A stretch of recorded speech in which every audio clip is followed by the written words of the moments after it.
이 컨텐츠를 보고 계신 분이라면 최근에 본인 혹은 가족의 뇌졸중으로 크게 놀라셨을 것 같습니다.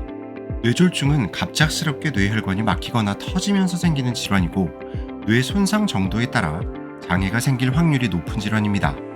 또 재발률도 높은 편이죠. 그렇기 때문에 이번 시간은 퇴원 후의 관리를 잘하기 위해서 알아두셔야 할 부분들을 짚어드리겠습니다. 뇌경색, 뇌출혈 모두 뇌졸중의 종류입니다. 뇌졸중이 아니라 뇌졸증 아니냐고요? 뇌졸중이 맞고요. 뇌졸중에 대해서는 더 자세히 다룬 콘텐츠가 있습니다. 오른쪽에 링크 보이시죠?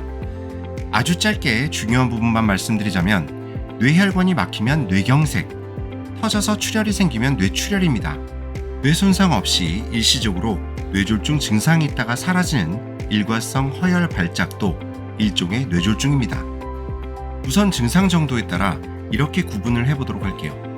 병증은 뇌졸중을 경험하셨지만 다행스럽게도 예후가 좋아서 도움 없이도 대부분의 일상생활이 가능한 경우입니다.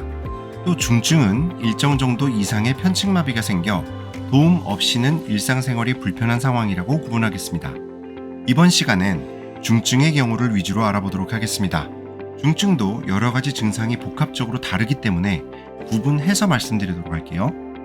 어느 정도의 편측마비는 있어 보행은 조금 어렵지만 의사소통도 비교적 자유롭고 식사도 스스로 가능하시다면 일자형 지팡이, 보행기, 안전손잡이, 미끄럼 방지 매트, 목욕 의자 정도는 구비하시는 것을 추천드립니다.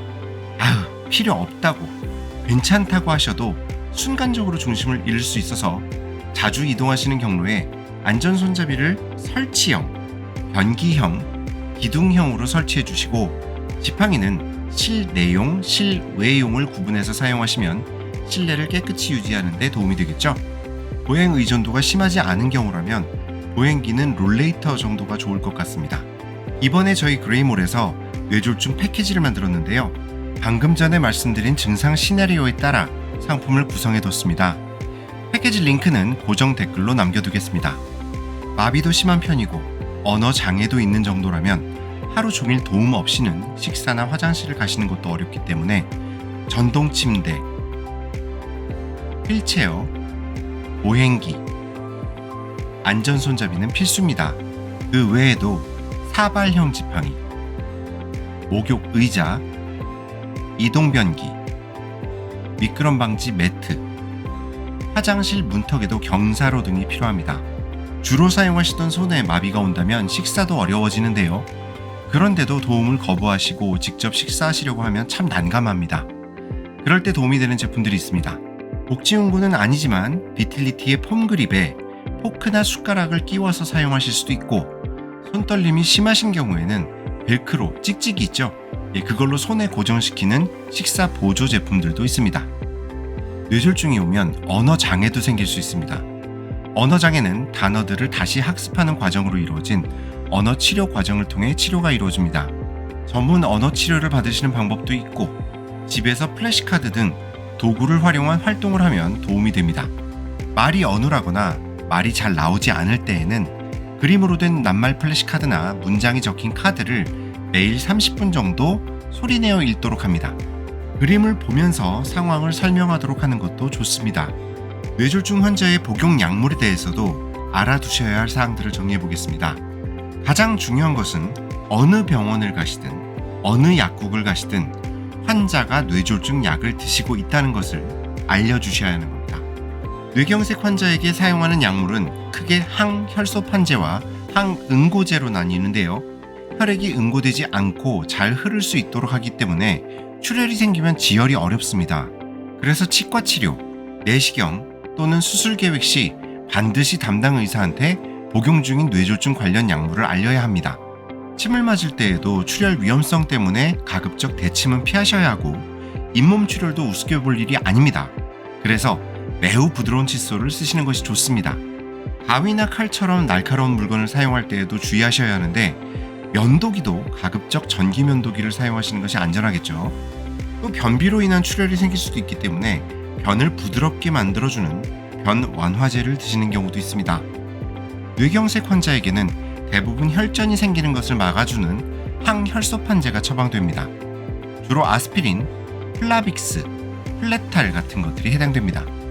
항응고제는 심방세동, 심장 판막질환 등 심장질환이 있는 환자에게 주로 사용됩니다.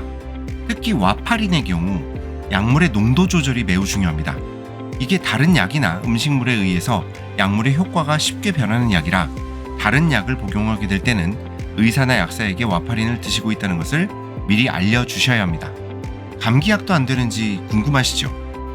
대부분의 종합감기약, 타이레놀 같은 해열제, 케토프로펜을 함유한 파스나 연고, 소화제, 변비약은 괜찮지만 비타민 K가 다량 함유되어 있는 종합비타민제, 한약이나 보약 등 건강보조식품 등은 드시지 않는 것이 좋다고 하네요. 뇌출혈의 경우 대부분 고혈압이 원인이기 때문에 처방약 복용과 혈압 관리가 매우 중요하다는 점 기억하세요. 만약 뇌졸중 환자가 다음과 같은 증상을 보이면 바로 응급실로 가셔야 됩니다. 상처가 생겼는데 피가 잘 멈추지 않을 때, 잇몸 출혈이나 코피가 멈추지 않을 때, 눈이 심하게 충혈됐는데 좀 쉬었는데도 충혈이 가라앉지 않을 때, 타박상을 입었는데 피멍이 들어 계속 피멍의 색깔이 진해지거나 특별한 타박상이 없었는데도 피멍이 생기는 경우, 피를 토하거나 가래에 피가 보이는 경우, 소변에 피가 섞여 나오는 경우, 변의 색이 검거나 붉은 경우, 이렇게 뇌졸중 환자한테는 조금만 피가 나도 우습게 볼 일이 아닙니다. 또 뇌졸중 후에는 의욕도 떨어지고 활동도 귀찮아하는 것 같은 우울 증상을 보이기도 하는데 뇌졸중으로 인한 후유증이라고 생각해서 그냥 간과하는 경우가 많습니다. 잘 관찰하셔서 필요하다 생각되시면 진료를 받아보시는 것도 좋겠습니다. 요양은 많은 사람의 노력과 시간이 드는 마라톤과 같습니다.